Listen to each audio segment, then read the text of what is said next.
Bon, bah, bienvenue à tous pour cette nouvelle plénière Impact Climat et PNL. Ça fait, je pense, un petit bout de temps, car les autres temps forts que nous avions eu, que vous aviez eu avec cette communauté, étaient dans le cadre du projet Exploration, sur lequel on va revenir un petit peu après. Donc, les webinaires sur la Net Zero Initiative, sur le prix interne carbone, la performance, le pilotage de la mesure durable. Et donc là, cette fois-ci, c'est bien une plénière donc pour parler de la communauté, de ce qui s'est fait et de ce qui peut s'y faire. Au programme de cette journée, nous allons, après une petite introduction évidemment, avoir un retour sur le projet du prix interne carbone. Et nous ferons ensuite un focus sur les enjeux de la mesure, vous verrez, qui se succèdent et qui se servent. Et ensuite, nous pourrons partager sur les besoins de la communauté, sur vos besoins à vous, en tant que participant à ces communautés. Alors, une petite introduction pour commencer. Cette communauté, Impact Climat PNL, c'est une des anciennes communautés, une des vieilles communautés ActionFact. Et il y a environ 45 participants, sachant qu'il y a des participants qui passent juste pour des projets et ensuite qui retournent à leurs activités principales. Mais en gros, 45 personnes pratiquement gravitent plus ou moins activement dans la communauté. Et dans cette communauté, il y a eu, depuis sa création, 3 projets. Un projet état des lieux qui visait à, comme le nom l'indique, faire l'état des lieux des connaissances et de ce qui se fait dans la FM au niveau de la mesure carbone. Un projet exploration, comme j'ai dit tout à l'heure, qui regroupait différents webinaires d'acculturation à différents enjeux et différents outils de mesure carbone. Et un projet qui s'est terminé très récemment et qu'on va vous présenter après, le projet du prix interne carbone. Si vous avez des questions durant cette plénière, on vous invite à ne pas le faire dans notre chat, s'il vous plaît. Vous pouvez aller, donc, comme on voit sur le rond qui est en bas de la première image, il y a un triangle, un carré et un rond. Vous pouvez donc cliquer dessus. Il y a des questions tout en haut. Et lorsque vous posez une question, vous pouvez aussi voir celle des autres et liker celle des autres avec le petit pouce. Les questions les plus likées seront les questions qui seront évidemment posées prioritairement aux différents intervenants, sur les différents sujets. Donc, il est important de liker, et surtout si votre question est très importante pour vous, vérifiez qu'elle ne soit pas déjà dite par quelqu'un d'autre, afin de mutualiser l'effort, puisqu'on c'est ce dont on parle dans les communautés en général. Faisons-le aussi pendant cette plénière. Alors, un petit retour sur le projet Exploration, parce qu'on a souvent la question de où est-ce qu'on peut trouver qu'est-ce qui s'est fait, et où est-ce qu'on peut trouver les vidéos, etc. Le projet Exploration, donc, il visait donc à explorer différents concepts autour de la mesure extra-phi au niveau des enjeux planète, notamment des enjeux carbone. Il y a eu donc un club DIRFI, qui est juste un temps d'échange entre les différents DIRFI des entreprises AFM, de l'écosystème ActionFact, qui a eu lieu en juin 2021. Ensuite, on a eu un webinaire plus large en termes d'audience autour de l'environmental PNL, difficile à dire celui-là, en septembre 2021.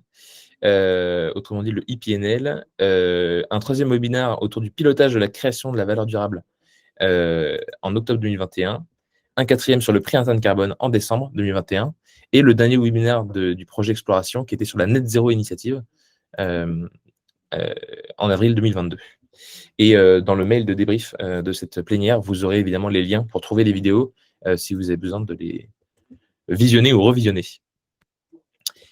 Et je laisse la parole pour un retour sur le projet prix interne carbone à Bertrand, qui a été le facilitateur de ce projet. Merci. T'allumes ton micro ? Ouais, merci beaucoup, Com, pour cette introduction. Ah. Il faudrait que tu mettes ton fin.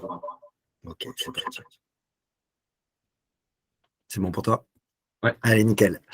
Bonjour à tous, ravi de pouvoir être là pour la plénière et puis ravi aussi de pouvoir vous partager les travaux de ces quelques mois avec le groupe de travail autour du prix interne carbone. Je me présente peut-être juste en quelques secondes. Donc, je suis consultant indépendant qui a passé un petit moment sur ce projet-là pour ActionFact et donc vraiment ravi d'être là parmi vous. Tu peux passer. C'est pas passé? Non, c'est pas passé. Ah. Ouais. Et donc l'idée, voilà, c'est qu'on a un temps, mais on avait envie d'avoir un temps assez long aussi sur vos questions. C'est pour ça qu'on va vraiment séparer la présentation en deux temps. Un temps, donc, on va beaucoup parler avec Eric et Olivier, où on va vous dire pourquoi en fait on a choisi le PIC comme sujet, parce que vous aviez vu sur les sujets d'exploration, il y en avait plusieurs, mais on a choisi de faire un piqué sur le PIC. Après, on va vous raconter un peu la genèse aussi de comment s'est construit le groupe, quelles sont les enseignes qui participent, qui sont les acteurs aussi de ce groupe. Puis, bien évidemment, le temps principal qu'on va passer, c'est sur nos apprentissages. Donc, en l'occurrence, on va aller de la méthode de calcul du PIC jusqu'à la chaîne de valeur et puis les enjeux qu'on peut avoir de mise en œuvre. Et puis, comme je le disais en introduction, on passera un temps à répondre à vos différentes questions. Donc, je laisse la main à Eric qui va vous dire pourquoi, au final, on a choisi de travailler le PIC plus particulièrement. Ça marche. Rebonjour à toutes et à tous. Alors, le PIC, beaucoup d'entre vous en ont déjà entendu parler à plusieurs reprises. L'idée aujourd'hui, c'est juste pour remettre tout le monde à niveau parce qu'on a des nouveaux qui nous rejoignent, donc bienvenue à eux. L'idée du prix interne du carbone, c'est celui de donner une valeur à un élément extra-financier. Ici, c'est le carbone. Il y a d'autres éléments qui touchent, on va dire, le pilier planète des reporting. Il y a la biodiversité, il y a l'eau, il y a l'acidification des sols. On ne pouvait pas tout faire. Et il faut bien commencer quelque part. Donc, on a décidé de traiter le carbone, d'autant plus que dans le Green Deal européen, il est prévu des taxes carbone. Je ne dis pas une taxe carbone, mais des taxes carbone. Il va y en avoir, on attend les décrets de loi, aux frontières de l'Europe, intra-UE. Donc, en fait, très clairement, le carbone est un élément aujourd'hui qui semble mûr pour être traité d'un point de vue planète et d'un point de vue business. Voilà pourquoi le carbone. Et pourquoi la notion de prix au carbone? Ce qui se mesure s'améliore. Donc, à un moment donné, quand on les valorise avec des euros, des dollars, des yuan, ce que vous voulez, quand ça apparaît dans les bilans ou en extra-bilan, mais de manière valorisée euro, c'est plus facile d'orienter des décisions et de faire des arbitrages. On sort un peu de la vision partisane, idéologique, pour vraiment adresser le sujet d'un point de vue business. Voilà, un, pourquoi le carbone, et deux, pourquoi le PIC, qui aujourd'hui apparaît clairement comme un des outils, on va dire, qui fait de plus en plus sa place et qui fera, on est convaincu, référence très bientôt dans l'Union européenne et ensuite au niveau mondial. La question après, c'est comment on le mesure et quel prix on lui donne. Bon, ça, ce seront les slides d'après. Alors, très rapidement, comment est-ce qu'on s'y est pris sur la dernière année? Donc, il y a eu un webinaire il y a quasiment un an jour pour jour. Hein. C'était le 10 décembre de l'année dernière. Donc, vous retrouvez le webinaire sur le site Internet. Et pour ceux qui le souhaitent, on peut vous renvoyer le lien si vous ne l'avez pas.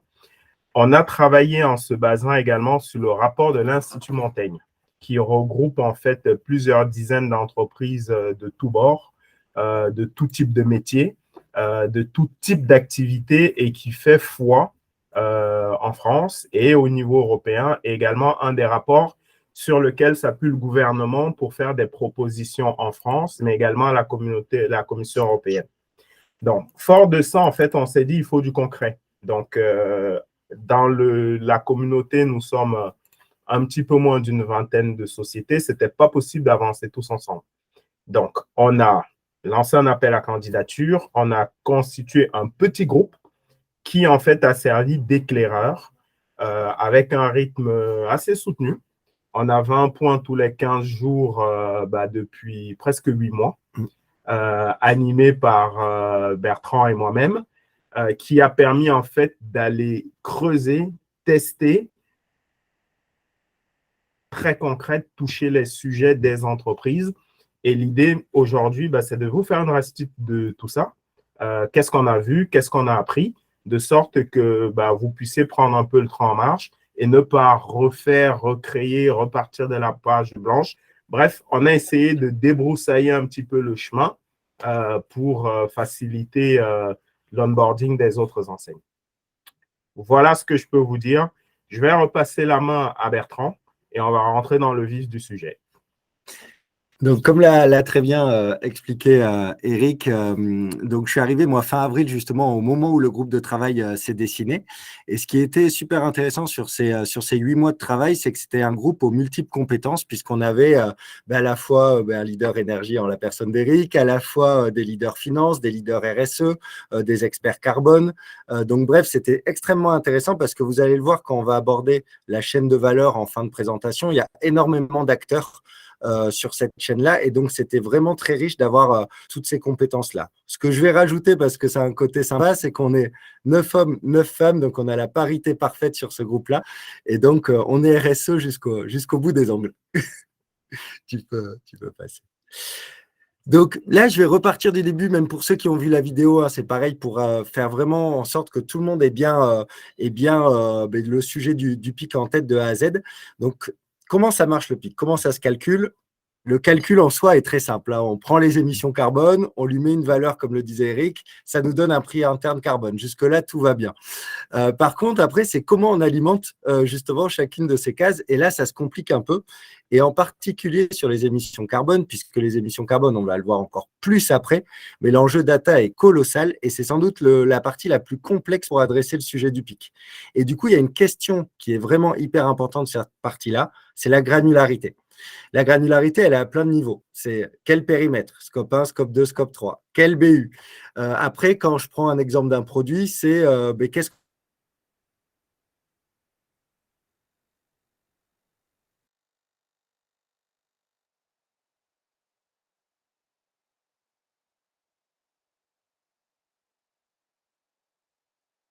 le sujet de l'émission, il est super complexe, mais en même temps, il est adressable. Il est adressable, c'est pour ça que la granularité est clé au moment de décider si on y va ou pas. Deuxième sujet, c'est la valeur de la tonne carbone. Là, pour le coup, il y a des choses qui sont… On a des valeurs repères. Par exemple, l'Union européenne nous donne à peu près un ordre d'idée aux alentours de 80 € aujourd'hui. Mais c'est encore au libre choix des entreprises. Et si je vous donne quelques exemples de valeurs données au carbone, à la tonne de carbone, on a Auchan, par exemple, qui a donné 100 € à la tonne, Electrodépôt aussi. Microsoft qui lui donne une valeur de la tonne selon les sujets. Donc, ça va, par exemple, de 15 à 100 €. Apparemment, il y a une qualité de la visio qui est un peu compliquée. Je m'en excuse. Ouais, on va peut-être essayer sur un autre écran. Vous allez me dire si c'est mieux. Ouais. Vous allez me dire si c'est mieux. Je m'en excuse en tout cas pour tous ceux qui subissent les interférences. Surtout des coupures de son, Bertrand. Beaucoup de coupures de son, en fait. Et là, est-ce que ça va mieux? On a changé d'ordinateur. Pour l'instant, oui. Ouais, bon, mais top. Donc, je vais plus parler avec mon ordinateur, ça sera le plus simple. Donc, du coup, pour revenir au sujet, donc j'ai parlé des émissions, j'ai parlé de la valeur de la tonne carbone. Le dernier point sur la valeur, c'est le côté évolutif dans le temps aussi qui est super important. C'est-à-dire que chaque entreprise donne une valeur, mais le coût du carbone de 2022 sera sans doute différent en 2030. Et donc ça, c'est super important à prendre en compte, en particulier, par exemple, si vous allez adresser un investissement ou vous allez adresser de la valeur carbone, mais dans ces cas-là, il faut bien prendre en compte l'évolution du coût dans le temps. Et donc après, une fois qu'on fait cette multiplication-là, on arrive au prix interne carbone qui a 3 formes et que je vais évoquer juste sur le slide d'après, le shadow price, la taxe carbone interne et le prix implicite.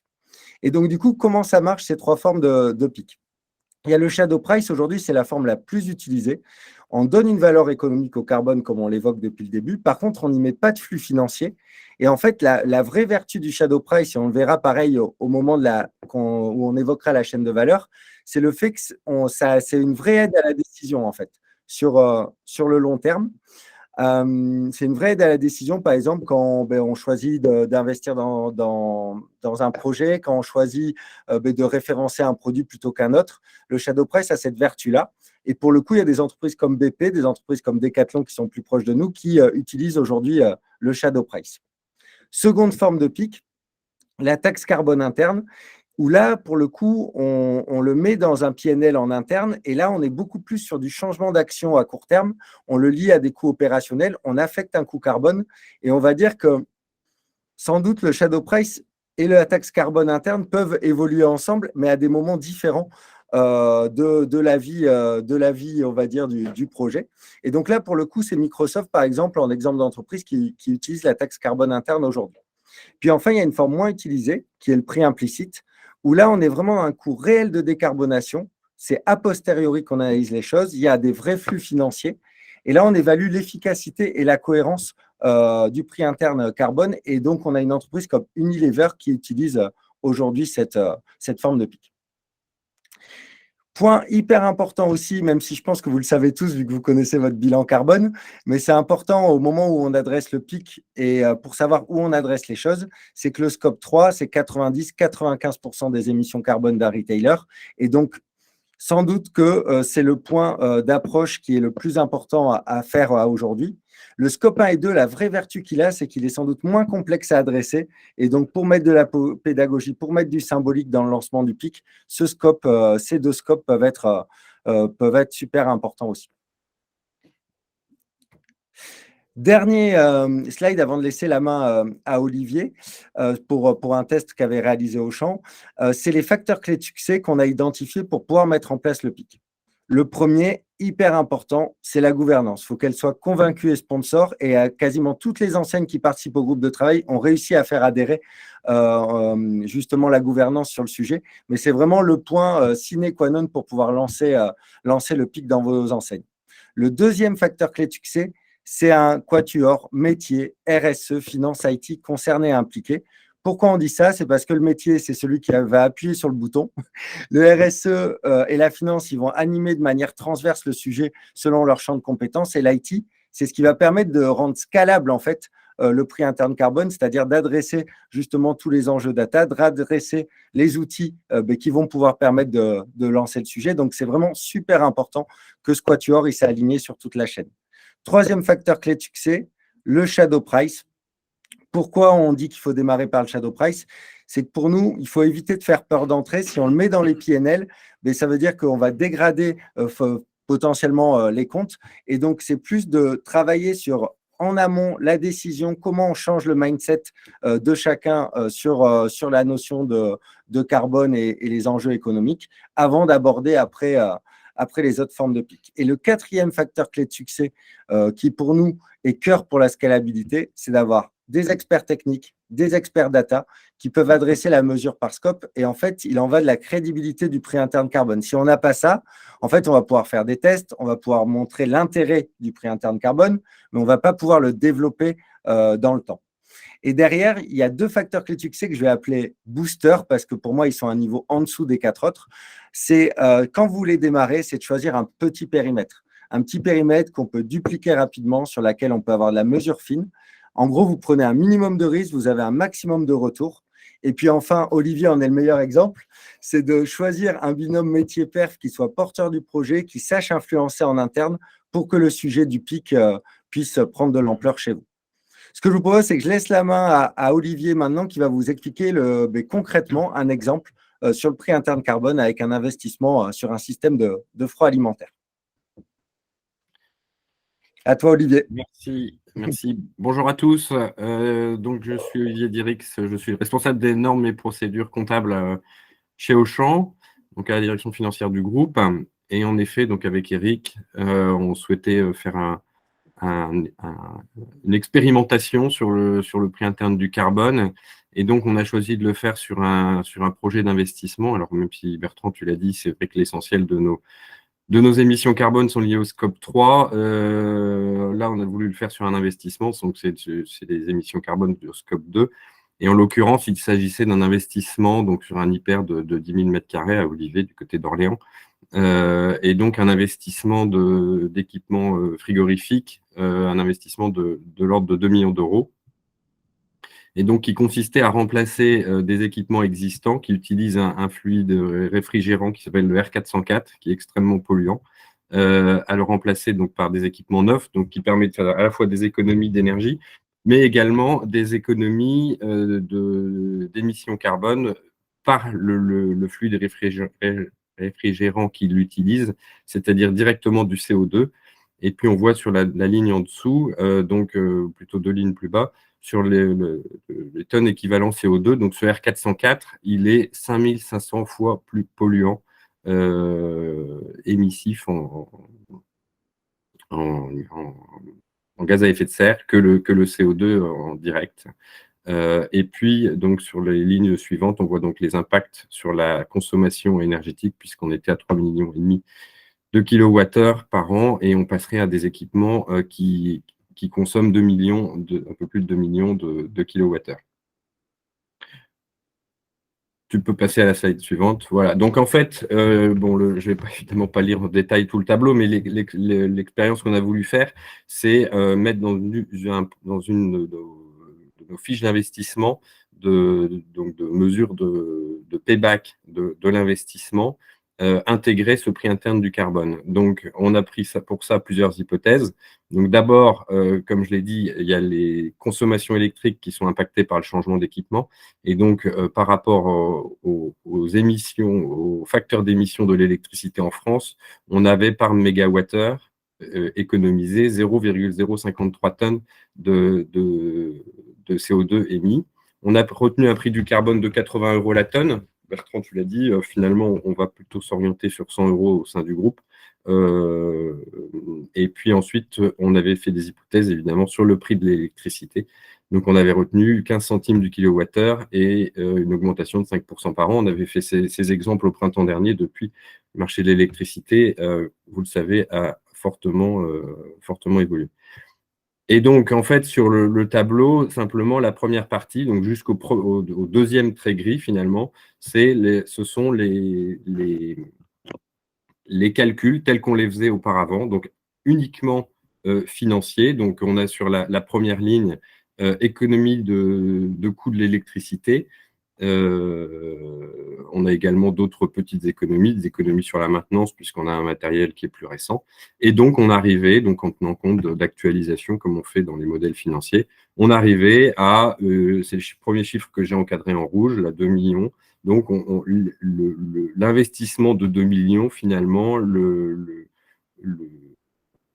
payback, on l'obtenait sur à peu près 8 ans.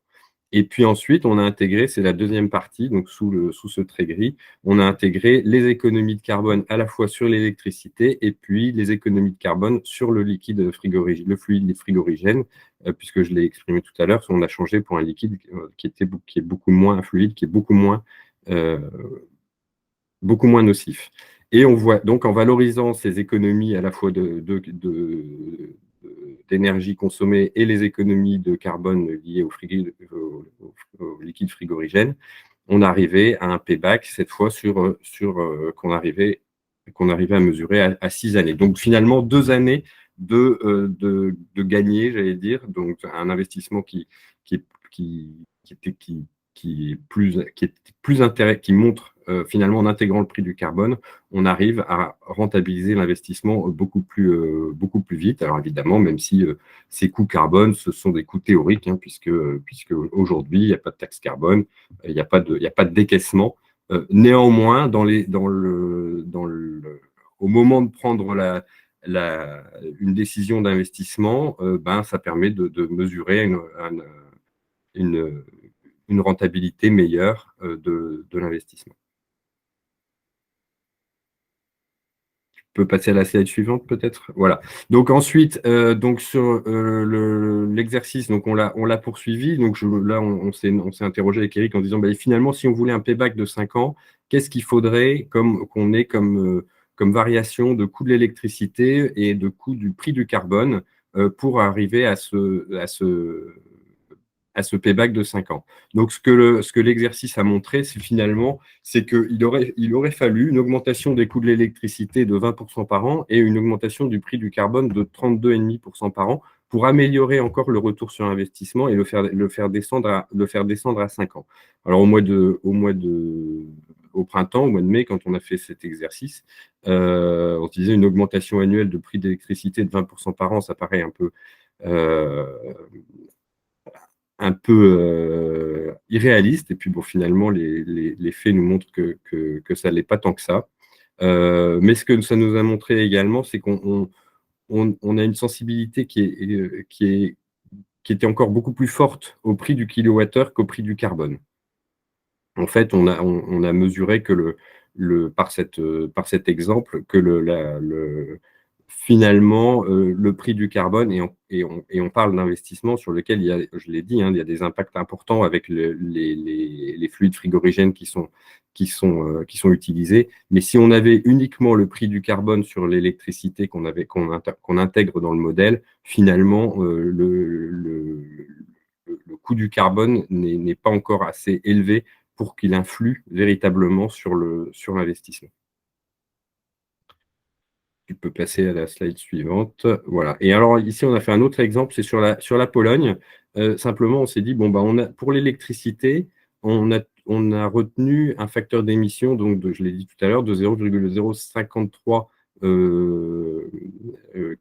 de CO2 par kilowattheure consommé.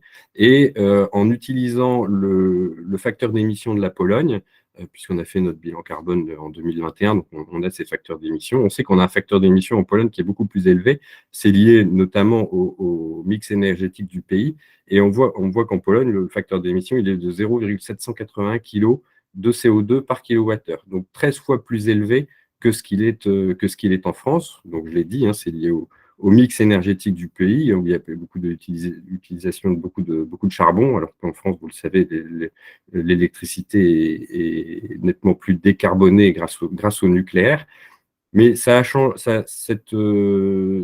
exemple donc, nous a permis de mesurer que finalement, le facteur d'émission, évidemment, il est clé, puisqu'on voit que l'exercice qu'on avait voulu faire tout à l'heure sur la France, donc dire à partir de quel moment je peux avoir un payback ou un retour sur investissement de 5 ans de mon investissement. Et là, on arrive sur des hypothèses ou des calculs qui semblent beaucoup plus réalistes, puisqu'en fait, la sensibilité au carbone, forcément, elle augmente de façon sensible. Et pour arriver à ce retour sur investissement de 5 ans, il faudrait qu'il y ait une augmentation de l'électricité de 10% par an et du prix du carbone de 12%. Donc, on est loin des taux d'augmentation qu'on avait pu mesurer sur la France. Et donc ce qui montre qu'on arrive sur des choses qui sont beaucoup plus plausibles, et ce qui est encore plus incitatif pour la réalisation de l'investissement dans un pays comme la Pologne. Donc tout ça, évidemment, on le connaissait de façon intuitive, mais l'exemple qu'on a fait nous a permis de le mesurer un peu plus concrètement.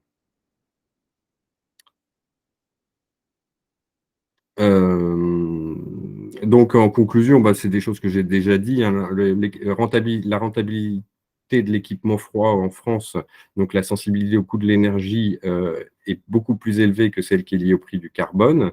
Dans les pays Auchan, où le facteur d'émission lié à la consommation électrique est beaucoup plus élevé à cause du mix énergétique du pays, l'impact du coût du carbone est évidemment beaucoup plus sensible. C'est ce qu'on vient de montrer avec en déployant notre investissement en Pologne, théoriquement, hein, puisque c'était un investissement qui était réalisé en France. Alors bien sûr, ici, on peut toujours améliorer les exemples, puisqu'ici, on n'a pas fait l'analyse sur l'ensemble du cycle de vie de l'équipement, hein, de sa fabrication à sa mise au rebut, ce qu'il faudrait normalement faire pour faire un exemple complet. Et puis, dernier point, la simulation présentée montre également l'intérêt financier à remplacer un équipement par un autre plus performant, mais également au regard de la nocivité de ce fameux liquide frigorigène R404 par rapport aux engagements d'Auchan de réduire les émissions carbone sur nos Scope 1 et 2, évidemment, réintroduire un produit aussi polluant dans nos circuits de refroidissement, c'est devenu complètement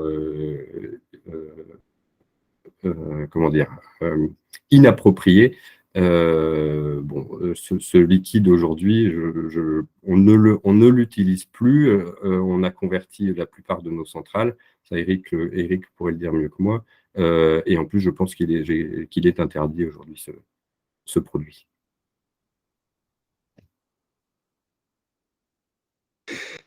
Merci beaucoup Olivier pour avoir montré tout l'intérêt du PIC sur un exemple avec le froid alimentaire. Et justement là, c'est la bonne transition pour dire ce qu'on a évoqué depuis le début, hein, c'est que c'est pas forcément si simple de mettre en place tout ça. Et donc on a essayé de faire l'exercice, encore une fois en toute humilité parce qu'on est en découverte, mais d'écrire une chaîne de valeur théorique du prix interne carbone avec les acteurs, les outils, etc.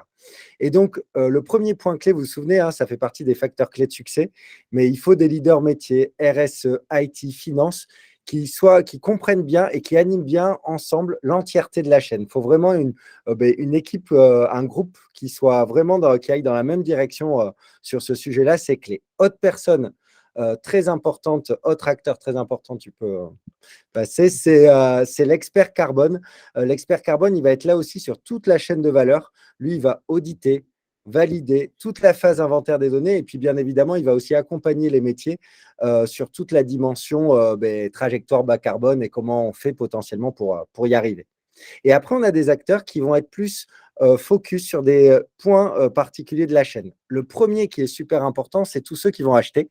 Ça va être donc les chefs de produits, la direction d'achat indirect, potentiellement la direction technique selon les cas.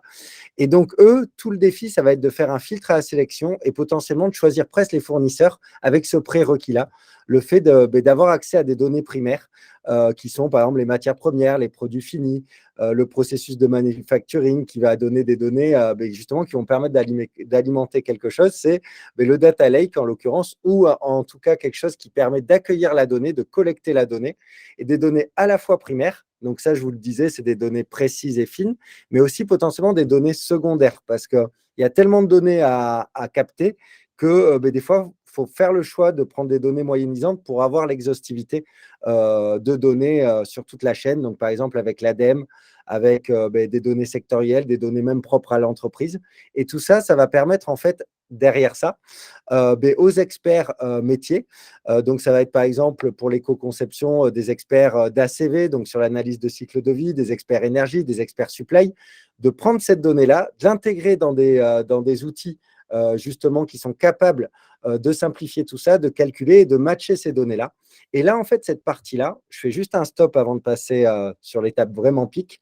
On en parlera après, mais en fait, là, je fais un focus carbone, mais c'est un enjeu data qui est beaucoup plus vaste que le carbone. C'est un enjeu data qui prend toute la dimension, on va dire, environnementale, des enjeux environnementaux. Si je dois donner un cadre, ça serait par exemple prendre tout ce qui colle à la méthode PEF avec 16 critères d'empreinte environnementale, avec le déchet, l'eau. Et donc, le carbone, ça en fait partie, mais pas que.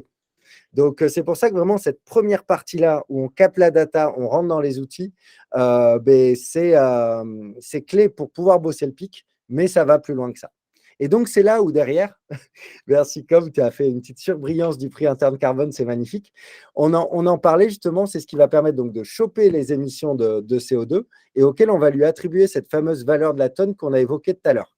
Et là, la troisième étape de cette chaîne de valeur qu'on a identifiée, c'est que tous les métiers, on parlait qui appuient sur le bouton au moment d'investir, qui choisissent tel ou tel produit, en fait, on inclut des critères de CO2 dans la démarche globale. Et donc là, ça rentre dans le décisionnel. Et quand on parlait du shadow price, c'est vraiment à ce moment-là que ça joue. Par exemple, la démarche investissement, on a vu l'exemple d'Olivier qui montrait sur le système de froid alimentaire l'impact du pic. J'ai deux autres exemples que je peux vous donner. Il y a ETCO, par exemple, donc c'est Environmental, je vais y arriver, Total Cost of Ownership. C'est un outil qu'a développé, par exemple, Decathlon pour simuler au niveau des produits, en fait, à la fois le coût, le délai, la qualité, tout ce qui est classique par rapport au scope 3, mais aussi tout ce qui est impact carbone en le valorisant via le pic. Et donc là, très clairement, les décisions qui vont être prises par les chefs de produit au moment de référencer le produit, c'est en âme et conscience, on va dire, avec les émissions carbone. Autre dernier exemple sur le décisionnel, il y a par exemple, alors je prends l'outil Edge, mais je sais qu'il était en cours de préparation, c'est plus pour expliquer ce que c'est. Là, c'était de simuler potentiellement les réductions de consommation d'énergie, les réductions d'impact CO2, en intégrant là aussi le prix interne carbone.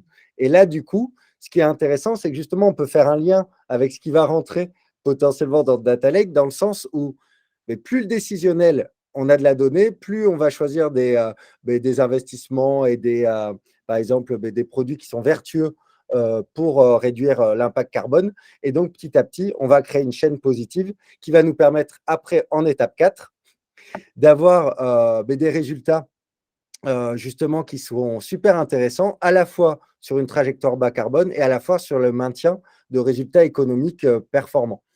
Et donc, là, pour le coup, au niveau, on va dire, outil, c'est un outil BI qui puisse matcher les deux, l'extra-fi et le financier pour suivre la performance. Eric va vous en parler après, mais par exemple, on a Decathlon qui a développé son outil Board Sustainability qui se raccroche à leur outil financier et qui permet justement de matcher ces notions de carbone et de valeur économique. Donc voilà, en gros, ça vous donne une photo de la chaîne de valeur qui, bien évidemment, est à challenger, mais ce qui est bien important, vous l'aviez vu dans les facteurs clés de succès, c'est toute la data amont qui va permettre après au métier de travailler et à prendre les bonnes décisions pour à la fois réduire le carbone et pas impacter trop économiquement les comptes, et puis derrière, pouvoir se challenger sur les résultats. Voilà, et écoutez, nous arrivons petit à petit vers la fin de la présentation. On a prévu un temps assez long de questions-réponses. Donc, n'hésitez pas, il y a le module dont on vous a parlé comme au début, à poser des questions. On va y répondre dans 2-3 slides. Ce qu'on peut vous dire à ce stade, c'est qu'en fait, dans les 6 derniers mois, au cours des 6 derniers mois, donc Auchan, Electro-Dépôt, Mobivia Nord-Auto, Leroy Merlin France et Decathlon, on a essayé de faire du très concret, donc appliquer tout ce qu'on vous dit là. Chez Auchan, où Olivier vous a présenté l'exemple du PIC appliqué à de l'investissement. Ce que vous a montré Olivier, ce n'est pas vrai que chez Auchan. Donc, le froid alimentaire, c'est parce que c'est une spécificité de notre métier de distributeur alimentaire. Mais demain, n'importe quelle entreprise peut l'appliquer à n'importe lequel de ses investissements. Quand je dis n'importe lequel, il faut quand même bien analyser celui qui a un impact environnemental. Sinon, en fait, vous appliquerez un pic qui ne vous permettra pas de prendre une vraie décision. Mais voilà, donc pour les investissements, Auchan a fait le test. Chez Electro-Dépôt, en fait, la vision a été de plutôt booster toute la stratégie, donc ACV, analyse du cycle de la valeur, pour affiner les data amont et connecter ça avec du décisionnel de gouvernance. Ainsi, ils ont pu fixer au sein d'Electro-Dépôt une valeur carbone validée par tout le COMEX, le CODIR de l'entreprise. Donc là, on n'est pas sur un exemple concret appliqué à un sujet, mais on est bien sur de l'onboarding d'entreprise. Et ça, c'est très important. On l'a mentionné tout à l'heure, c'est le premier facteur clé de succès, c'est bien embarquer l'entreprise. Une fois que ça s'est fait, derrière, on peut l'appliquer d'autant plus facilement en investissement ou en produit que l'entreprise a décidé de positionner ce sujet-là comme important. Voilà, donc je vous montre un petit peu la pétale de tout ce qu'on a fait là pendant les 5 mois. Chez Decathlon, le sujet il a été travaillé aussi bien d'un aspect sur l'aspect gouvernance entreprise qui était déjà posé depuis presque plus de 2 ans, que sur l'aspect produit, mais en allant encore plus loin sur l'aspect outil. Concrètement, comment ça se mesure, comment ça se pilote.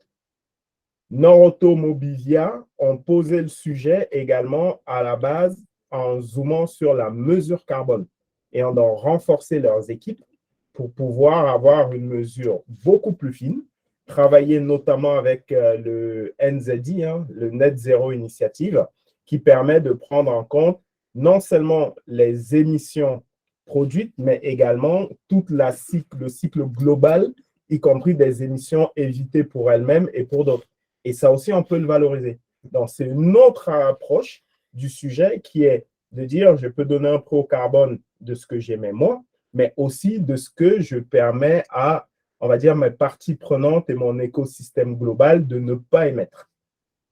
Et enfin, chez Leroy Merlin France, il y a en ce moment on va dire quoi, un test très intéressant qui est en fait de descendre la mesure carbone dans le PNL des business units et aller en fait jusqu'au produit. C'est en cours. On espère avoir des bonnes nouvelles et un feedback de Leroy en début d'année prochaine, très concrètement sur une famille de produits, comment je peux aller jusqu'au PNL du produit en lui-même et voir comment, en donnant une valeur au carbone, j'impacte mon coût, ma marge, bref, mes facteurs, mes ratios financiers. Donc, voilà un petit peu le panel de ce que nous avons fait ces 6 derniers mois. Bien sûr, tout ce qui a été fait est à votre disposition.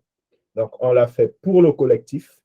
Aujourd'hui, on a 2 heures, c'est court, mais l'idée, c'est de vous donner un petit peu un feedback, faire un peu de teasing pour vous donner envie d'aller plus loin, de faire des tests également dans différentes entreprises. Et sachez que nous sommes tous à votre disposition pour partager, pour vous aider à avancer là-dessus. Voilà. Et ce qu'on aurait aimé partager avec vous également, c'est toute la partie expertise, mesure. C'est vraiment très, très, très intéressant et très, très, très important. Et également la partie outils. Là aussi, pourquoi on dit on aimerait le partager, on a effleuré un petit peu le sujet, mais c'est des sujets en soi. La notion d'expert carbone, la notion d'outils. Les outils, Bertrand en a parlé. La partie expertise carbone, comme on va en parler dans quelques minutes, c'est vraiment 2 éléments qui sont fondamentaux. Donner un prix au carbone, finalement, c'est très simple. Vous pouvez dire 100 €. Ça prend 10 secondes. Vous pouvez dire 80 €. Vous pouvez dire 50 €. C'est facile. C'est de dire, j'applique ça à quoi et je pilote dans quel outil pour donner le sens aux équipes, pour mesurer ce qu'on fait, pour suivre les trajectoires et clairement pour valoriser les décisions. Donc, voilà un petit peu. Je pense qu'on a prévu quoi? Un quart d'heure? Voilà. Floor is yours. On vous écoute. N'hésitez pas. On a un quart d'heure et ensuite, on va faire un zoom justement sur cette partie mesure par la suite.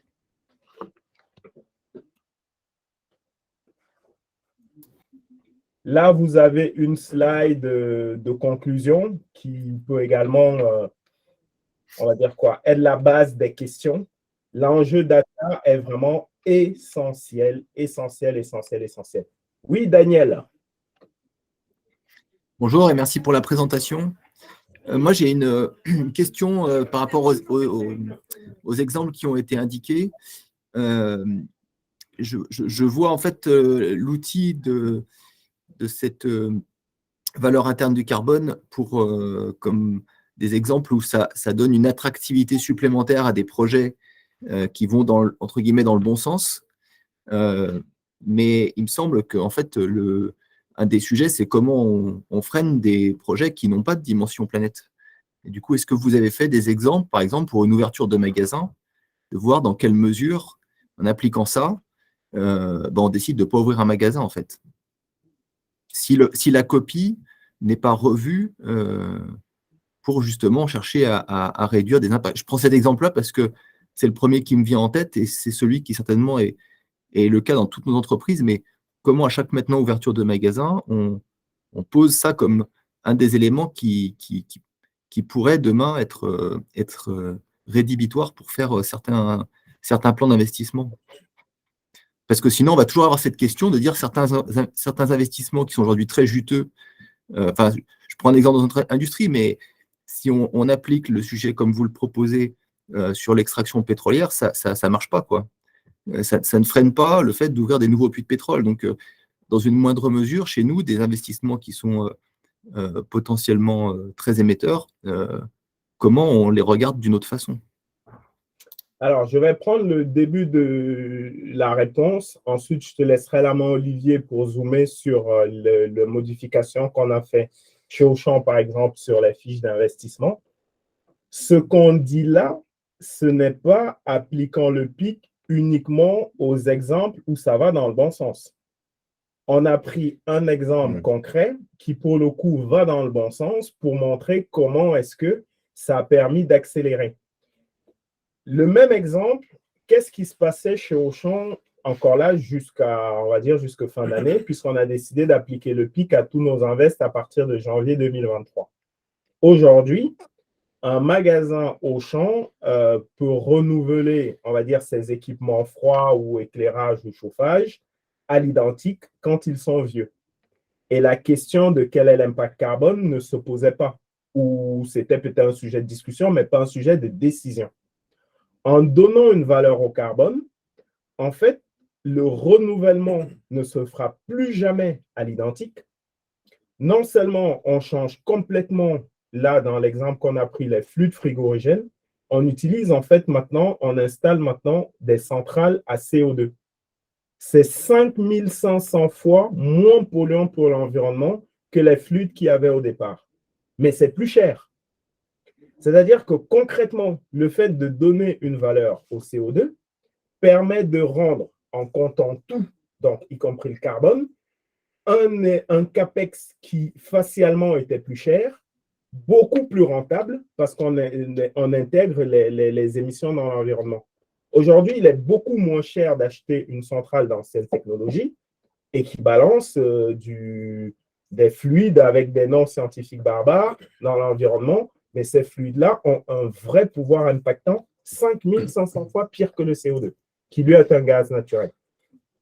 Donc, si je reprends ta question et je suis une majeure pétrolière, j'ai un puits de pétrole en Ouganda, pour ne citer aucune société qui en ce moment qui a ce sujet-là. Si je donne une valeur au carbone et en intégrant le cycle de vie complet de mon projet, eh ben, il y a des investissements qui facialement coûteraient, disons, 1,5 milliard d'euros, qui passeraient facilement à 7 ou 8 milliards. Et de fait, la rentabilité, elle n'est plus du tout la même.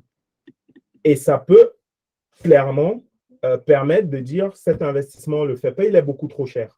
Il ne sera pas rentable. Aujourd'hui, ce qui est présenté, c'est on va extraire tant de litres de pétrole et on va le vendre à tel euro, hier soir, je crois, 4,79 $ le baril. Demain, en donnant une valeur au carbone et après-demain, à l'eau, à la biodiversité, eh ben, l'investissement, c'est plus 1,5 milliard, c'est 3, 4, 5 fois plus. Et la rentabilité, ce n'est plus 2 ou 3 ans, c'est 20 ans. Et quand on sait que le Green Deal européen, c'est une neutralité carbone en 2050, eh ben, la rentabilité d'un projet qui passerait de 10 à 20 ou 25 ans, ben, le projet ne se fait pas.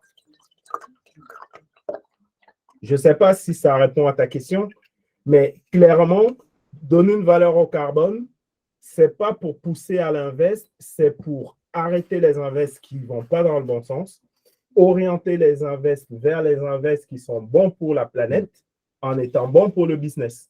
Et c'est là où il faut bien affiner le critère et se donner des règles. Le shadow price, ce n'est pas un transfert de flux, mais c'est bien un élément d'aide à la décision. Ça veut dire que l'entreprise doit se dire, eh ben, à partir d'une certaine valeur, je dis n'importe quoi, 10 ans de ROI global, par exemple, ça ne vaut pas le coup, on ne fait pas. Mais si on fait tout ce calcul et qu'à la fin, on se dit, bon, on va quand même le faire, hein, parce qu'on va ouvrir un magasin ou, je ne sais pas moi, un pays, bon, ça aura servi à rien. D'où, je disais tout à l'heure chez Electrodépôt, le sujet était vraiment pris en mode gouvernance et ça, c'est très important. C'est extrêmement important parce que seuls les opérationnels, il y a certaines décisions qu'ils ne pourront pas prendre. Mais quand en comité d'investissement, on est bien d'accord pour dire on donne un prix au carbone pour le prendre en compte dans la décision, eh bien, il y a beaucoup d'invests qui vont passer à la trappe. Tu veux compléter, Olivier, par rapport à la modif des fiches d'invest qu'on est en train de faire chez Auchan? Oui, bah non, en 2 mots, oui, effectivement, on a nos fiches d'investissement, donc le modèle de fiches d'investissement, donc quand les pays soumettent, soit c'est des investissements de taille modeste et donc qui restent au niveau du pays et donc on leur demande d'intégrer le prix du carbone dans leur modèle. Alors on dissocie évidemment le coût carbone de la rentabilité économique en tant que telle, puisque le coût carbone aujourd'hui il n'est pas cash, hein, donc quand on a annoncé au directeur financier dans les pays qu'on voulait partir dans cette voie-là, ils m'ont tous dit ne commence pas à mélanger un prix du carbone non cash avec la rentabilité qui elle est sonnante et trébuchante, j'allais dire. Donc on va le faire sur une deuxième partie de la fiche investissement, mais on va bien le faire. Moi, ce que j'ai appris en discutant avec nos équipes techniques, par exemple, c'est quand on fait des rénovations de magasins, je ne sais pas pourquoi, mais apparemment, les directeurs de magasins veulent toujours plus de mètres linéaires de froid, donc d'équipement de frigo. En intégrant le prix du carbone, peut-être que ça leur montrera que accroître toujours la part des ventes de produits frais dans des frigos, que ça a un coût. Donc ça a un coût économique aujourd'hui avec le prix de l'électricité, mais ça a aussi un coût carbone qui augmente, et peut-être que ça les fera réfléchir et peut-être être plus mesurés sur cette nécessité d'accroître la part des frigos en magasin. Parce qu'on peut imaginer aussi qu'on peut multiplier les mètres linéaires, les consommateurs ne vont pas toujours acheter plus de produits frais. Donc, et qu'il y a un moment où le mètre linéaire, le chiffre d'affaires additionnel qu'il génère, il devient minime. Donc, on verra, ça fait l'objet de... Et ensuite, le coût carbone, on a été aussi avec Eric, on ne l'a pas présenté ici, on a aussi fait une simulation taxe interne carbone, parce que là, l'exemple qu'on vous a montré, c'est la décision d'investissement. Mais à côté de ça, Auchan a aussi posé ses objectifs en termes de réduction carbone sur les scopes 1 et 2, donc 46% à l'horizon 2030. Donc, il faut aussi piloter le carbone émis. Donc là, c'est un autre sujet parce qu'il faut pouvoir, Eric l'a dit, il faut pouvoir le mesurer. Même si sur les scopes 1 et 2, il est plus facile à mesurer que sur le scope 3. On a aussi essayé de simuler une taxe carbone juste sur ce scope 1 et 2. Ce que ça représente, donc en utilisant, on avait utilisé un prix de 80 € la tonne. Maintenant, on a choisi de retenir 100 parce que c'est plus facile, que ça parle plus. On l'a aussi présenté à nos directeurs financiers et directeurs généraux en montrant ce que ça pesait à quel point ça pouvait peser sur les l'EBITDA si un jour une telle taxe carbone venait à être mise en œuvre. Nous, on est suivi par Standard & Poor's, ce qu'on appelle la marge d'EBITDA, donc c'est le taux d'EBITDA ramené à notre chiffre d'affaires. Nous, on est une entreprise de distribution alimentaire, donc elle est très faible, entre 5 et 6%. Le fait, si une taxe carbone venait à être mise en œuvre, c'est quelques dixièmes de points de marge d'EBITDA qu'on perd, et c'est important pour nous vis-à-vis de S&P, par exemple. Mais c'est aussi important pour nous en interne, évidemment.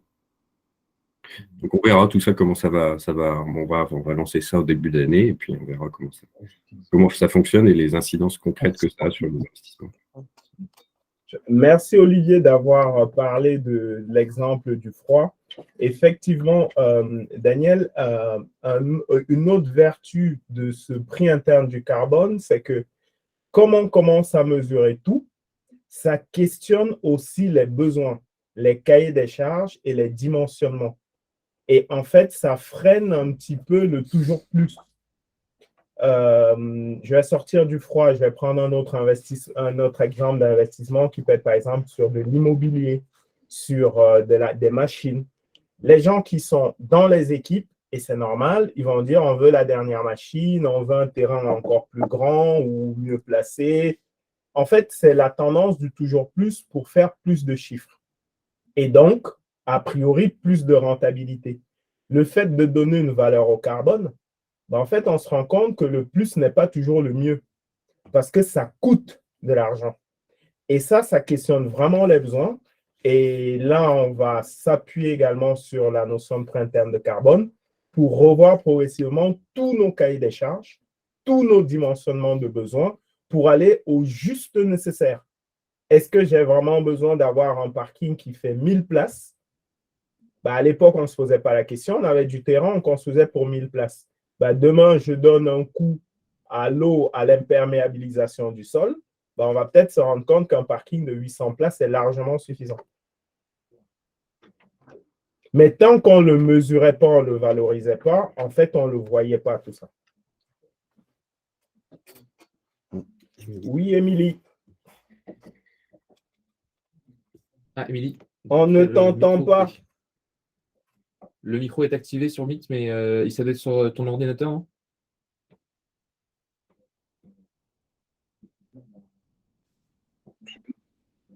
Ah, c'est les écouteurs peut-être qui ne prennent pas le son. Sinon, écris-la nous au pire, peut-être. Si, Ah, ça y est, Là, ça on y est, t'entend. on entend. Est-ce que vous Alors, m'entendez maintenant? Super. Oui. Je rebondis sur ce que tu viens de dire, Eric, concernant le coût, le coût intrinsèque de la place de parking, de l'eau, etc. Nous, aujourd'hui, donc chez Nood, notre mission, c'est d'être prestataire de services immobiliers. Aujourd'hui, on a des projets à l'étude pour différentes enseignes. Est-ce que tu penses que, comme cet enjeu de la data, il est tellement important et en même temps chronophage de repartir un peu de zéro, est-ce que tu penses que se faire une forme de base commune de données qu'on pourrait renseigner tous avec nos différents dossiers actifs pour que quand on se projette sur de nouveaux dossiers, on ait une référence théorique qui a été posée par d'autres confrères? Est-ce que tu penses que c'est quelque chose qui serait envisageable pour nous faire un peu pour nous donner un peu d'air sur cet enjeu de la data? Ou est-ce qu'il y a des bases de données où on peut partager de la donnée sur ce genre de choses? Nous, aujourd'hui, c'est vrai que ce serait un peu ça le plus gros obstacle pour pouvoir faire une simulation en fait du poids carbone d'un projet de nouveau site, par exemple, pour une enseigne. C'est comme on dessine quelque chose, on le conçoit, bah forcément on part de zéro. Donc à date, on n'a pas encore choisi les fournisseurs, pas encore choisi tous les matériaux peut-être. Voilà, donc on a du mal à faire un bilan théorique. Eh ben, c'est une excellente question qui va faire l'objet justement de la deuxième partie de notre call. Oui, la réponse est oui, mais comme d'habitude, hein, c'est du oui, mais. C'est-à-dire qu'il faut qu'on définisse d'abord bien quelle data, comment, à quel niveau, à quelle granulométrie, avant de pouvoir mettre en commun. La volonté finale, c'est de faire du commun, c'est d'avoir des data lakes qui soient partagés. Simplement, en fait, il y a pas mal de prérequis, notamment de quoi on parle, de quelle data, elle vient d'où. Parce que souvent, beaucoup de nos data, en fait, elles sont pas produites chez nous, elles viennent de nos fournisseurs. C'est ça. Voilà. Et donc, avant de parler outils, il faut parler flux de data. Et flux de data, souvent, ça va avec l'organisation. Donc, oui, on va y aller. Il y a un gros chantier. Je ne veux pas spoiler le sujet tout à l'heure, mais oui, on va en parler là juste dans un quart d'heure. La volonté, c'est de faire en commun. Simplement, il faut qu'on soit réaliste et optimiste en même temps pour voir qu'est-ce qu'on peut faire en commun, jusqu'où, comment emmener l'écosystème de nos fournisseurs à interagir avec nous, en fait. On va devoir travailler différemment. La question de la data, elle est tellement ouverte que c'est presque une supply chain de la data qu'il faut construire. Oui, ok. Super, bah alors je reste attentive à la suite. Merci beaucoup, Eric. On va en reparler, merci. On a une question de Dominique. Combien d'entreprises AFM prévoient d'intégrer un PIC dans les dispositifs de sélection de l'offre produit et à quel stade de projet sont-elles? Alors, je ne sais pas te répondre aujourd'hui, Dominique, parce que dans le groupe, on a travaillé avec 5 entreprises pour lesquelles on a une assez bonne visibilité. Hein, c'est la slide qu'on vous a montré avant. Pour les autres enseignes, je ne sais pas. Ça fait partie aussi des choses qu'on va vous poser à la fin là, c'est de dire, next step, qu'est-ce qu'on fait ensemble après? En plus des datas que la question que vient de poser Émilie sur les datas, d'avoir un peu une vision globale de ce qui se passe dans l'AFM. Je pense que ça vaut le coup de se dire qui va vers où. Et après, ça dépend aussi des scopes. L'exemple, par exemple, d'Auchan. L'Auchan a officiellement pris la décision dans notre comité des DG, validé par notre CEO, d'appliquer un prix interne au carbone de 100 € la tonne à tous nos invests scope 1 et 2 dans tous les pays, donc au niveau mondial, à partir du mois de janvier. Mais la décision n'a pas encore été prise pour les produits. Et pour les produits, aujourd'hui, le gros challenge qu'on a, c'est celui de la data. Et c'est pour ça que, pour le coup, si tu demandais quelles enseignes à quel… Comment? Ah ouais. Le stade, l'entreprise qui est la plus avancée au stade du produit, c'est très clairement Decathlon, on en parlait, mais d'ailleurs, on l'a vu dans tous les apports qu'il y a eu, c'est plutôt les étapes 3 et 4 de décisionnel, d'outils BI, c'est parce que justement, toute cette partie de data amont, ils l'ont vachement bien travaillé et ça vient aussi du fait qu'ils produisent aussi leurs propres produits en bonne partie, donc ça aide forcément à avoir une data précise et fine, peut-être plus facilement que d'autres enseignes. Mais en tout cas, oui, voilà, si on donnait un ordre d'idée du stade sur le produit, c'est clairement Decathlon qui a une longueur d'avance, en tout cas sur les enseignes avec qui on a travaillé sur ce projet. Oui, et donc on va continuer à faire un petit peu un tour d'horizon et informer tout le monde de ce qui se passe. À date, produit Decat, Invest, je dirais Decat Auchan. Et je sais que chez toi, chez Leroy Merlin France, il y a beaucoup de sujets aussi en cours en ce moment. On aura une meilleure visibilité en début d'année. Maintenant, hors AFM, ça bouge aussi. C'est-à-dire qu'on benchmark pas que ce qui se passe dans l'AFM. La semaine dernière, la SNCF, je vais vous envoyer le lien dans le chat, a officiellement annoncé la mise en place d'un prix interne du carbone à 100 € de la tonne. Et vont l'intégrer dans tous leurs appels d'offres. Et la SNCF en France, c'est le premier consommateur d'énergie privée. C'est des milliers d'emplois. C'est des milliers de fournisseurs. Donc, quand la SNCF annonce ça, ça va faire bouger la ligne côté fournisseur de la SNCF. Et en fait, on en retrouve plusieurs qui sont aussi nos fournisseurs ou nos prestataires. Donc, ça commence à bouger. J'espère que ce prix ne va pas se répercuter sur les billets de train. On peut pas mal augmenter. Ça, c'est une autre vraie question, justement, la répercussion du prix de tout ce qu'on met en amont sur le prix aval. Et c'est pour ça que le sujet, c'est vraiment un sujet de data. Et il faut vraiment travailler data et finance parce que le scope 3, c'est ça. Data, finance et acheteur, parce que pour le coup, ça va être vraiment le filtre à la sélection et le prérequis du choix fournisseur, comme tu évoquais sur la SNCF, qui aidera à accélérer justement la collecte de data. Donc c'est vraiment clé. Tout à fait. Et je me permets juste de rajouter quelque chose. Fabrice Bonifay de Bouygues en conférence, on lui a posé la question une fois qu'on a estimé l'empreinte carbone et des engagements de nos fournisseurs, qu'est-ce qu'on en fait? Est-ce qu'on se sépare de ceux qui ne font pas le job? Et lui a répondu que justement l'enjeu fournisseur, une fois qu'on a bien évalué les fournisseurs, c'est justement de savoir comment est-ce qu'on peut travailler avec eux pour les faire évoluer avec nous, plutôt que juste de couper la liaison, parce qu'en fait, ce qu'ils font mal aujourd'hui, ils le feront mal avec d'autres demain qui seront moins pointilleux que nous. Et donc, il y a un enjeu énorme de coopération avec les fournisseurs, donc aussi un changement de paradigme sur la relation commerciale. Et ça rejoint le point dont on a parlé tout à l'heure, c'est la gouvernance.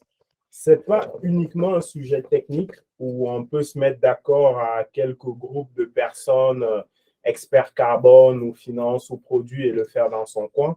C'est des vrais sujets qui changent le paradigme sur beaucoup de choses. Les fournisseurs, on peut démarrer avec tout le monde en se disant qu'ils vont évoluer, mais au bout d'un certain temps, ceux qui n'évoluent pas, il faudra quand même prendre une décision. Mais on ne peut pas décider tout d'un coup comme ça du jour au lendemain, sinon on se coupe de sa supply chain. D'un autre côté, on ne peut pas lancer ça et se dire pendant 10 ans, on va tout accepter. Donc, il y a des vrais partis pris qui devront être clarifiés au plus haut niveau de l'entreprise, y compris certains renoncements. Y a-t-il d'autres questions avant que nous passions à la suite? Il n'y a pas d'autres questions. Si je laisse quelques secondes, si quelqu'un n'a pas fini de taper sa question, je vais aller un peu vite. Vous avez dans le chat le lien pour l'annonce de la SNCF. Eric, je vais reprendre le micro et le son. Ouais, vas-y. Moi, je coupe. Merci. Hop. Merci. Alors, pour cette seconde partie, donc effectivement, Émilie a posé une question introductive et Eric a donné une réponse introductive à ce sujet numéro 2, qui est la mesure. La mesure, en fait, il y a quelques mois, ActionFact, nous avons envoyé donc un appel à candidature, on va dire, aux différents ambassadeurs ActionFact dans les différentes entreprises, afin qu'ils renseignent les noms et les contacts des personnes qui sont chargées de la mesure dans les entreprises. Et sachant que mesure par là, on ne parlait pas que justement du carbone. Comme l'a dit Eric, il y a les autres enjeux, biodiversité, eau, ce qu'il advient des sols, etc. Et donc, nous avons réuni ces personnes afin de pouvoir parler de leurs enjeux mesures. Il y a déjà un enjeu humain de se dire que souvent, ce sont les métiers comme ça où on réinvente tout. Ce sont parfois des métiers assez solitaires et un peu compliqués. Donc, déjà, se réunir autour de ça, à l'instar de ce qu'on fait dans les communautés, a été, je pense, le bienvenu. Et ça a été un moment justement de partage des besoins. Et donc, était présent aux 2 rendez-vous que nous avons eus sur la question, toutes ces personnes. Et je constate qu'un certain nombre sont présents aussi aujourd'hui. Donc, c'est super. Il en est écoulé un peu un état des lieux des besoins de ces différentes personnes. Au niveau des enjeux, il y a un enjeu évidemment de collecte des données fournisseurs, comme on le disait juste avant, de consolidation des ACV au niveau inter-entreprise. Comment est-ce qu'on le tout étant d'avoir une base de dialogue sur laquelle on puisse s'entendre et se comprendre. Une consolidation aussi du chiffre d'affaires durable, évidemment un enjeu avec le prix interne carbone, puisque cette discussion n'était pas au départ intégrée dans la communauté prix interne carbone. L'idée était juste de faire se rencontrer ces acteurs et de pouvoir échanger sur les besoins. Et donc, on s'est dit évidemment qu'il y avait un enjeu à intégrer ces discussions à la communauté. Juste un mot comme consolidation du chiffre d'affaires. Attention au terme, ce qu'on veut dire là, c'est avoir une visibilité. Au sein de l'AFM, il n'y a pas de volonté de consolider des chiffres d'affaires inter-entreprises. Donc là, ce n'est pas le faire pour du chiffre d'affaires vert, ni pour du chiffre d'affaires non vert, mais avoir un petit peu une visibilité de ce que ça représente. Merci Eric pour la précision. Trouver évidemment, on l'a dit tout à l'heure, des indicateurs push pour engager l'actionnaire, que ce soit l'actionnaire ou les dirigeants d'ailleurs, et avoir des synergies d'investissement. Si par exemple on a besoin d'intervention d'un cabinet, qu'on a besoin de l'intervention d'un Bertrand qui est un consultant externe, si on a besoin d'un achat d'un outil qui coûte effectivement, c'est rarement gratuit. Voilà. Et les besoins communs à ce niveau-là, sur comment est-ce qu'on se met en marche à ce niveau-là, était donc d'avoir déjà un benchmark des outils et des méthodologies existantes, une mise en commun des efforts des plus petites entreprises de l'écosystème. Et dans plus petite, en fait, le mot petite n'est pas forcément bien choisi, puisqu'on va plutôt inclure les entreprises qui n'ont pas encore engagé la démarche au sein de l'AFM et qui ne savent pas vraiment comment le faire.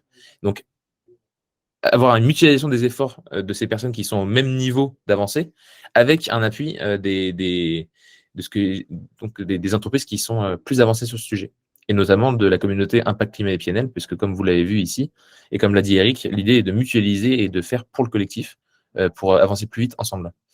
Il y a un enjeu sur la collecte et l'exploitation des données, il y a un enjeu sur harmoniser les méthodes de calcul qui vont permettre d'analyser ces données. Comme l'a dit Eric, sélectionner des indicateurs principaux à étudier, et notamment des indicateurs qui sont communs et qui permettent de se comparer sur une base commune. Déterminer des objectifs pour l'utilisation de ces données, savoir pourquoi ce qu'on va faire et pas juste, et ça va avec la sélection des indicateurs, savoir ce qu'on va mesurer, se demander de quelle réponse on a besoin, plutôt que de partir sur un périmètre très très large de mesure et s'y perdre, et surtout mettre beaucoup d'énergie pour des réponses compliquées à avoir au final. Et enfin, une méthodologie pour activer les équipes avec les données collectées. Donc effectivement, comment on le traduit en interne et comment on active les personnes, comment on intègre ça dans leur processus de décision et dans leur réflexe métier. Sachant que en filigrane de tout ça, il y a les évolutions réglementaires. Les évolutions réglementaires, c'est la taxonomie.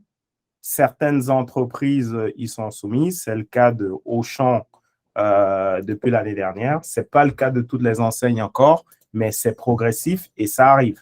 Donc, plusieurs d'entre nous vont y être soumises à court ou moyen terme. À côté de ça, il y a la CSRD, Corporate Sustainability CSRD Reporting Directives, à partir de 2024, donc sur l'exercice 2025, qui a pour vocation de fusionner les rapports financiers et les rapports extra-financiers. Donc, globalement, dans les 2 ans qui viennent, plusieurs entreprises de l'écosystème vont être confrontées à l'une ou à l'autre ou aux deux. Et le cœur du réacteur de tout ça, ce sera la data. Merci Eric. Alors, comme vous l'avez vu du coup sur cette slide, il y a eu une priorisation des points, effectivement, évidemment, pour voir où est-ce qu'on va mettre l'effort en premier. Donc, évidemment, sur la collecte et l'exploitation des données, sur la sélection d'indicateurs principaux à étudier et sur la méthodologie pour activer les équipes avec les données qu'on a collectées. Lors du dernier rendez-vous qu'on a eu, donc du deuxième, donc nous avons décidé de cette priorisation. Et nous avons commencé à travailler sur les 2 premiers les 2 premiers dans la liste, collecte et exploitation des données et sélection des indicateurs principaux à étudier. Et nous avons aussi établi donc, le périmètre de l'action. Enfin, établi. On a parlé du périmètre de l'action. Évidemment, le scope 1 et 2 est plus facile à mutualiser, notamment, à calculer et à mutualiser. Par contre, le scope 3 est plus complexe puisqu'il est plus spécifique aux activités, mais il y a quand même un certain nombre, quand même un socle d'informations qui sont finalement les mêmes pour une activité de retail. Et donc, il y a un certain nombre d'actions qu'on peut mener ensemble. Et voilà. Et j'ai remis ici le diagramme de Bertrand qui montre qu'effectivement, dans tous les cas, le scope 3, c'est 95% des émissions carbone d'un retailer. Et quand j'ai montré ce graphique-là à la dernière réunion, au final, on a eu des différentes réactions qui disaient que même eux, il y en a certains, c'était 97% en scope 3, 98% en scope 3. Donc en fait, le scope 3 est évidemment le plus complexe, mais c'est là où le poids du corps, là où il ne faut pas oublier de mettre le poids du corps dès le début. Sachant que sur le scope 3 des entreprises, c'est généralement le scope 2 de leur supply chain. Donc, il va falloir se connecter avec nos fournisseurs et travailler avec eux. Et avec l'interprofessoral, parce qu'à un moment donné, le fournisseur d'une société de l'AFM est aussi fournisseur de son concurrent. Et donc, comment est-ce qu'on va collecter la donnée sans que toutes les entreprises envoient des questionnaires toutes les semaines au même fournisseur pour lui demander la même information, sachant qu'au niveau de l'État, il y a également des choses qui bougent dans le sens de baisser des émissions et donc des plateformes, des réglementations.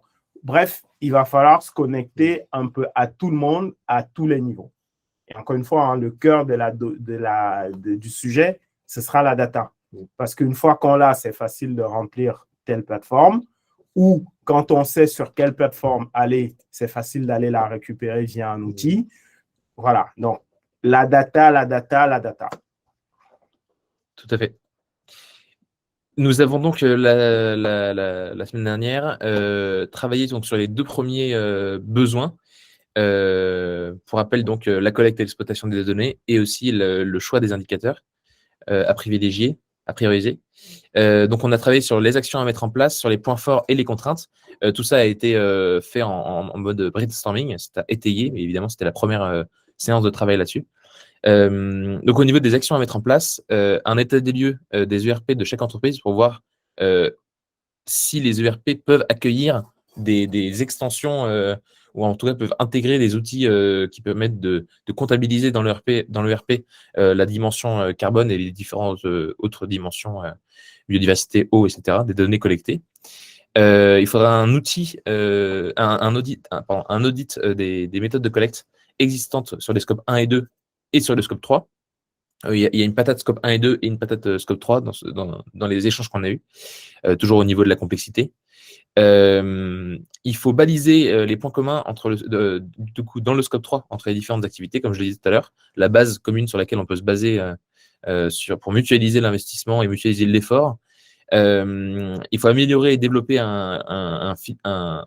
améliorer/développer un fichier de collecte commun. Il y a notamment Auchan et ADO qui ont pas mal avancé sur le sujet, mais comme le disait Eric, il y a évidemment un enjeu de bien connaître son flux de données pour pouvoir bien savoir comment bien comprendre de quel fichier, de quels indicateurs et de quels outils de mesure on a besoin avant de simplement plugger un fichier existant dans une entreprise qui n'a pas la même activité et de refaire le même processus, parce qu'on risque de se retrouver dans une impasse et de manquer de certaines informations, voire d'avoir des informations qui ne sont pas du coup les bonnes. Il y a un enjeu de veille réglementaire et de veille sur le timing pour chaque entreprise en fonction du produit. Besoin d'un outil commun avec un contrat cadre négocié pour tout l'écosystème, notamment pour les achats indirects. Certains d'entre vous sont peut-être dans la sphère SRS, qui a négocié un contrat avec EcoVadis qui donne accès à différentes entreprises, aux différentes entreprises de cet écosystème-là, qui donne accès du coup à l'outil d'EcoVadis pour mesurer, pour collecter la donnée de leurs investissements indirects. Mais il y a évidemment un besoin sur les investissements directs, sur les dépenses directes. Et enfin, il faudrait sectoriser la collecte. Donc, encore une fois, c'est encore le besoin de spécialiser un peu la méthodologie en fonction de l'activité de l'entreprise qui va l'utiliser. Sachant que sur la partie data, une des questions et un des challenges, c'est surtout on va jusqu'où. Si on veut faire une ACV, donc l'analyse de cycle de vie d'un produit extrêmement détaillé, ça peut prendre plusieurs jours. La question, c'est est-ce qu'on transforme tout le monde dans toutes les entreprises en spécialistes d'ACV? La réponse est probablement non. De l'autre côté, si on n'utilise que des moyennes sectorielles, en fait, c'est difficile de prendre une décision. Donc, c'est pas évident. Encore une fois, on insiste dessus pour que vous ne pensiez pas qu'il suffit de vouloir et de mettre en place 2-3 fichiers Excel. Ça ne marche pas. Il faut vraiment repartir de son besoin, regarder ce qui existe, regarder ce qu'ont fait les autres au sein de l'AFM, s'ouvrir aussi un peu les chakras de ce qui se fait hors AFM et travailler pour que les solutions proposées, finalement, correspondent à une attente. La moyenne de la moyenne risque de ne correspondre à personne. Sur certains aspects où on a besoin d'infos très détaillées, il faut des outils qui détaillent les infos et former des gens en interne, se faire accompagner par des externes. Sur d'autres éléments où on est plus en mode reporting, des moyennes sectorielles peuvent être suffisantes et avoir plutôt des outils de BI à ce moment-là pour suivre une trajectoire.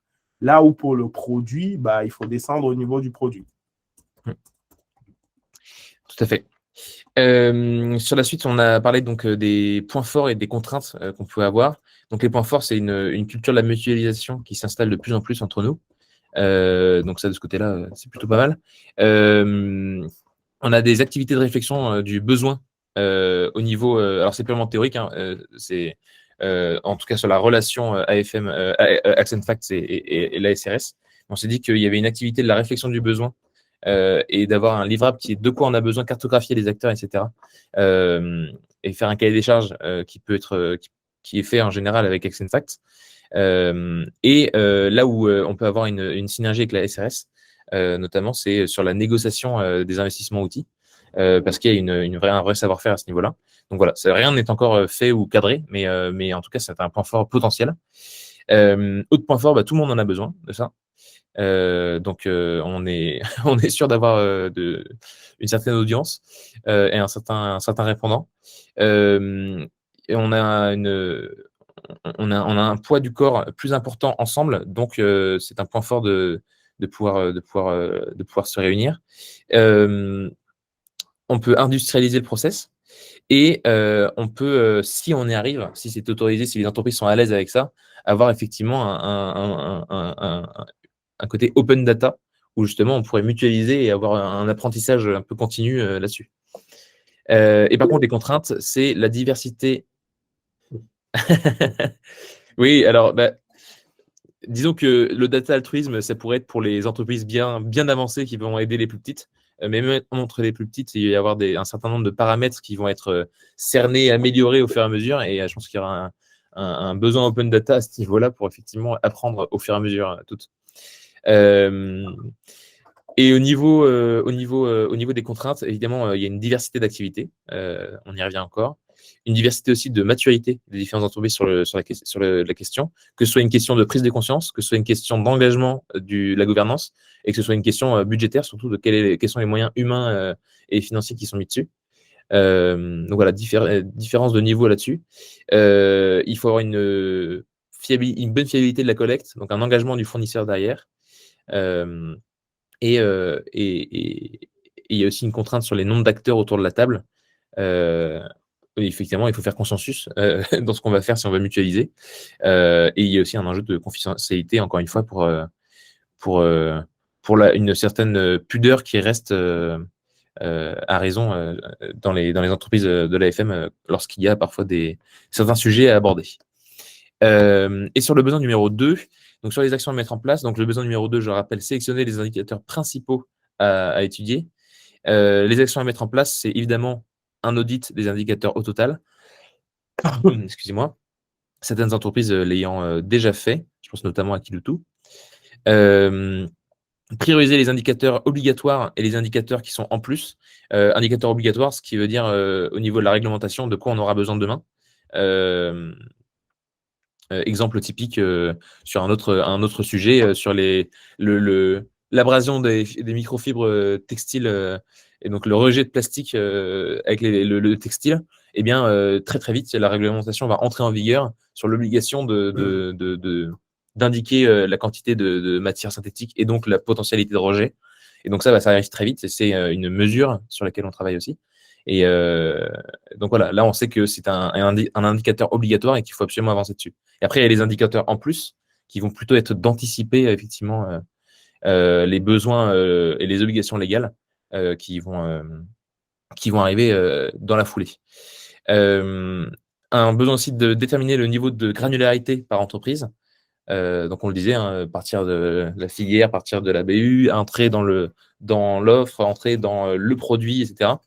Voilà, à quel niveau on va, et chaque entreprise aura sans doute un besoin et une capacité de granularité aussi différente. Avoir une veille réglementaire, on y arrive toujours, et sectoriser la collecte, encore une fois. Au niveau des points forts, donc, on a remis la culture de la mutualisation.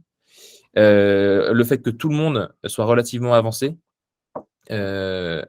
Il y a au moins un bilan carbone qui a été fait et il y a une certaine connaissance des prestataires du marché.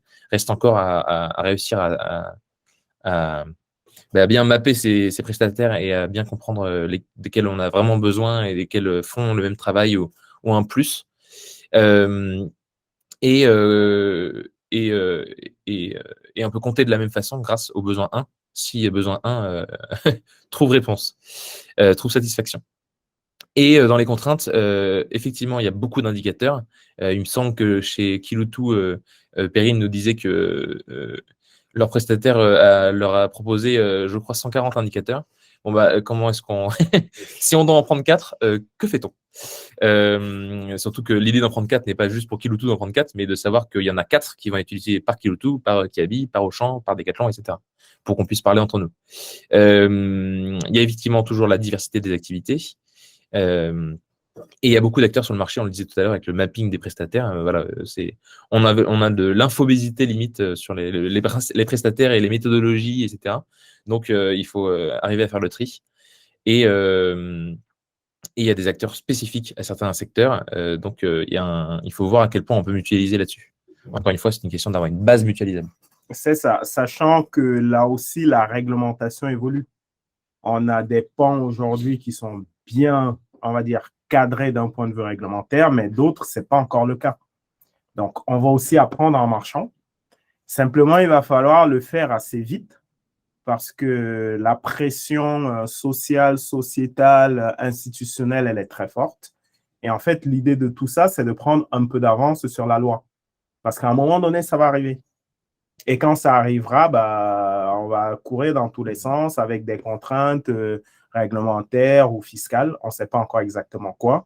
Donc, l'idée, c'est vraiment d'anticiper et pouvoir faire du test and learn à des petites échelles, maîtriser les sujets, les outils et ensuite pouvoir les déployer plutôt que d'être obligé de rattraper le temps sur des périmètres très vastes. Je me permets aussi, ça peut permettre aussi après de se comparer aussi et de voir un petit peu, de se préparer aussi. Alors, ça dépend un peu les filières, mais à de l'affichage environnemental.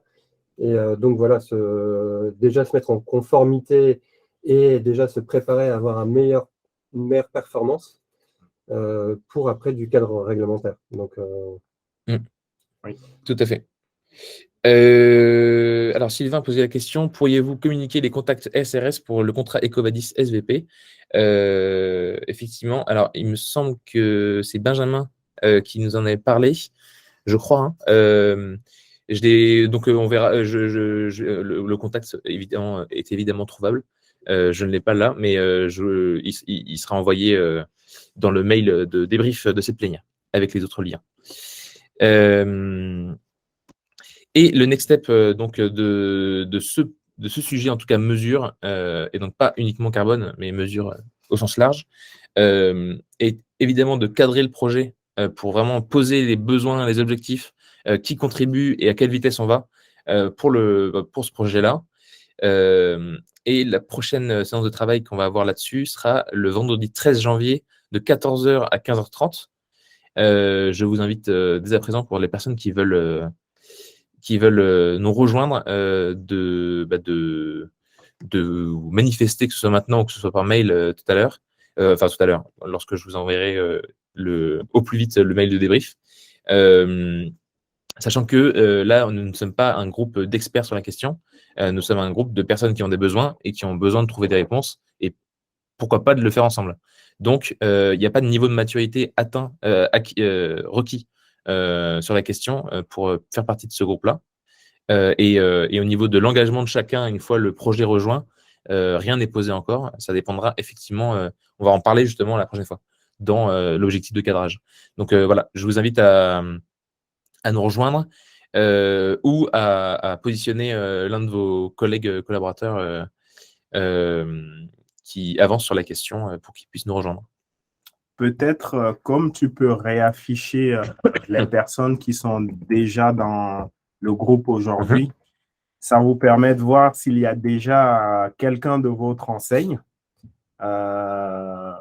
auquel cas, éventuellement, vous rapprochez de lui si vous souhaitez, d'il ou d'elle. Et s'il n'y a personne, pouvoir, si vous êtes intéressé, envoyer quelqu'un pour ce meeting du 13 janvier à 14h. Tout à fait.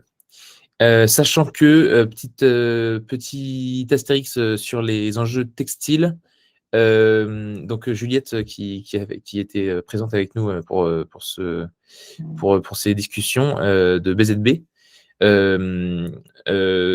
pour les enjeux textiles en tout cas, il est avéré que c'est un monde vraiment à part, et donc il y a des besoins vraiment spécifiques au textile, et donc les enseignes textiles peuvent là-dessus travailler ensemble.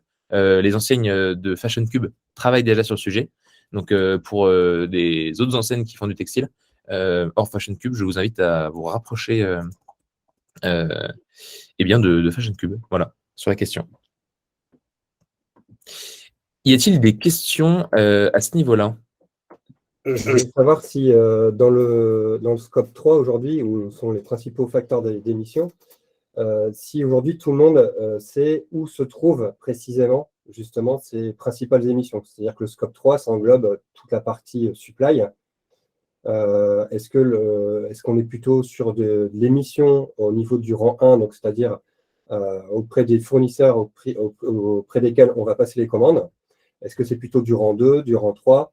Est-ce que c'est plutôt l'extraction des matières premières où on a vraiment ces principaux postes d'émission? Et je pose cette question-là pour savoir aussi où il faut aller chercher la donnée, justement. Si aujourd'hui, notre principal interlocuteur ne pèse que 5% de notre poids carbone et que son propre fournisseur à lui pèse 40%, bah, c'est peut-être aller directement chez ce fournisseur de rang 2, aller chercher justement ces informations d'émission pour avoir justement une précision de la donnée aussi. Donc la question, c'est de savoir aussi si déjà on a cette connaissance-là dans les différentes filières, et de savoir aussi si pas, ou si on a, en tout cas, si on a cette connaissance de ce rang 2, donc d'une question un peu de traçabilité aussi. Je ne sais pas si je suis clair. Ta question est claire. clair. La réponse, elle est moins claire, dans le sens où, là, je vais répondre pour Auchan. On est en train de faire l'exercice. Quoi qu'il en soit, il va falloir travailler avec nos fournisseurs. Même si son poids carbone est chez son fournisseur à lui, on ne peut pas le court-circuiter.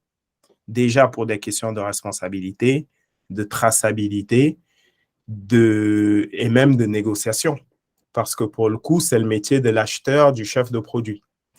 Donc, on va devoir travailler avec nos fournisseurs et travailler probablement avec certains fournisseurs de nos fournisseurs, mais en passant d'abord par la maille fournisseur.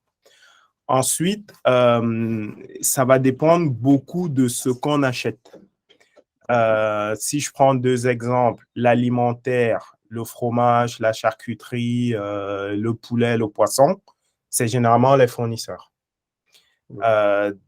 Parce qu'ils sont producteurs, généralement. Il y a des coopératives, mais c'est souvent les fournisseurs, surtout dans les filières. Si on prend par exemple l'électroménager, bah, c'est parfois le fournisseur du fournisseur. Parce que c'est des produits miniers qui sont assemblés dans une usine. Et parfois même le fournisseur du fournisseur du fournisseur. Parce que la mine qui extrait le lithium qu'il y a dans le téléphone vend à un broker qui lui achète du lithium en bateau, qui lui revend ensuite à des sous-brokers qui sont spécialisés, certains pour l'automobile, d'autres pour la téléphonie, qui, eux, revendent à notre fournisseur qui va prendre que du lithium de classe A, B ou C, parce que c'est celui qui va dans les téléphones et pas celui qui va dans les micro-ondes, qui lui ensuite nous livre. Donc, toute cette chaîne, on va devoir la prendre petit à petit en passant par nos fournisseurs. Et la question EcoVadis tout à l'heure là va aider, parce que via EcoVadis, pas que EcoVadis, mais par exemple, ça permet aussi de commencer à tracer d'où viennent les produits et les poids carbone. Et après, on va devoir réouvrir et aller toujours en amont. Et après, sur des produits où on a une marque propre, on va devoir faire l'exercice beaucoup plus loin que sur des produits, par exemple, quand on travaille avec des majeurs Danone, Unilever, eux ont déjà fait l'exercice. D'où vraiment l'importance de bien d'être représenté dans ce qu'on vous propose là en tant qu'enseigne et vraiment bien identifier ce dont on a besoin. Dans certains cas, typiquement chez Auchan, par exemple, on identifie 3 grosses façons de travailler. La première, c'est nos filières. Il va falloir tout faire avec eux. Parce que quand vous avez un fromager qui fait un excellent fromage de chèvre qui marche très bien et qui a 50 brebis dans le Larzac, eh ben, il y a des chances qu'il ne soit pas équipé encore aujourd'hui de tous les outils, des équipes. Il va falloir l'accompagner. Quand, à l'opposé, vous travaillez avec Danone qui vous livre des yaourts, en fait, ils ont déjà tout ce qu'on veut. C'est juste trouver l'outil pour aller récupérer. D'ailleurs, ils ont déjà des trajectoires carbone. Et au milieu, il y a tout. C'est vrai. Et on revient encore sur oui, effectivement, donc l'enjeu de flux de données et de bien comprendre son flux de données pour aller chercher tout ça. Je vous remercie. Je pense qu'on vous remercie pour nous avoir rejoints et nous avoir écoutés jusqu'au bout. Je vous remercie d'avance pour vos sollicitations à venir pour intégrer notamment pour parler déjà du PIC et pour parler aussi mesures au sens large comme dans la seconde partie, je vais y arriver. Merci Sylvain, merci pour ton message. Donc voilà, encore une fois, tous les liens qui ont été abordés, enfin, qui ont été cités pendant les présentations ou qui ont été montrés à l'écran vous seront renvoyés. Je vous souhaite une très bonne journée, une bonne semaine et de très bonnes fêtes de fin d'année pour les personnes que je n'aurai pas la chance de revoir d'ici là.